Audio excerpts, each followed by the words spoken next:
வணக்கம். இன்றைய தித்திக்கும் தேன்மொழிகளில் சீரகம் பற்றி அறியலாம்.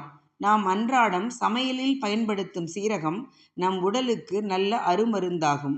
அஞ்சறை பெட்டியில் தவறாமல் இடம்பெறும் சீரகம் நம் உடல் ஆரோக்கியத்தை பேணிக் காக்கின்றது. சீரகம் இல்லா உணவு சிறக்காது என்பது பழமொழி. கொதிக்கும் நீரில் 2 சிட்டிகை சீரகம் போட்டு அருந்தி வந்தால் சிறுநீரக பிரச்சனையால் ஏற்படும் தொல்லைகளில் இருந்து விடுபடலாம்.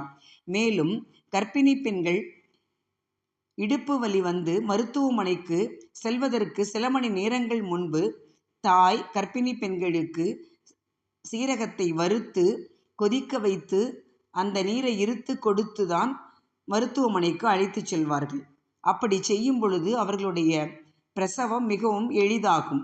மேலும் கருஞ்சீரகமும் இருக்கின்றது. ஆன்டி பாக்டீரியல் தன்மை அதிகம் இருப்பதால் கருஞ்சீரகம் இரைப்பை கல்லீரலில் ஏற்படும் கிருமி தொற்றை நீக்கும். 1 டீஸ்பூன் கருஞ்சீரகத்துடன் 1/2 டீஸ்பூன் பூண்டு விழுது சேர்த்து அரைத்து தேன் கலந்து சாப்பிட்டு வந்தால் ஆஸ்துமா, மூச்சு திணறல் ஆகியவற்றின் தீவிரம் குறையும். கருஞ்சீரக பொடியை உடலில் தேய்த்து குளித்தால் சரும நோய்கள் மட்டுப்படும். மலச்சிக்கல் பிரச்சனைகளில் இருந்து விடுபட தினமும் 1 டீஸ்பூன் கருஞ்சீரகத்தையும் 1 டீஸ்பூன் வெந்தயத்தையும் வறுத்து பொடி செய்து வெந்நீரில் கலந்து அருந்தி வந்தால் மலச்சிக்கல் நீங்கும். தினம் 1 டீஸ்பூன் கருஞ்சீரகம் சாப்பிட்டால் உயர் இரத்த அழுத்தம், சர்க்கரை நோய் போன்றவை கட்டுக்குள் இருக்கும்.